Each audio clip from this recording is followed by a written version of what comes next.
వామ్మో! బీభత్స భయానక రౌద్ర రసాలన్నీ కట్టగట్టుకొని వచ్చినట్టే ఉందిగా ఈ మొంతా తుఫాన్ కథ. రాత్రి 8 గొట్టంగా కాకినాడ మచిలీపట్నం నడుమ అంతర్వేది పాలెం కాడ సముద్రంకెళ్ళి తీరాన్ని దాకుడు పెట్టింది తుఫాన్. చిన్నగా మెల్లగా ప్రకాశం, కాకినాడ, కోనసీమ జిల్లాలను కబ్జా పెట్టుకుంటా ఈదురగాలులు జోరు వానలతో దంచుకుంటా చెట్లను, ఇండ్లను, కరెంటు తీగలు, స్తంభాలను మడత పెట్టుకుంటా ముందుకు కదిలిందిగా. ఇక చూడు నా సామిరంగా సునామీ వచ్చినట్టే సముద్ర తీరంలో 10-12 అడుగుల ఎత్తుకు ఎగిరిపడ్డాయి అలలు.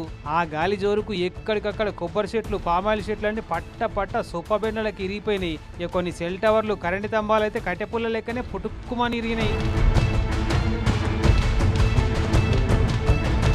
ఇటు తుఫాన్ తీరాన్ని దాకముందే ఎంత బలంగా ఈదరగాలు లేచిందో చూడు. మా రిపోర్టర్ సత్యన్న కెమెరామెన్లు పట్టుకున్న శక్తిని చూస్తే ఎరుకైతుంది.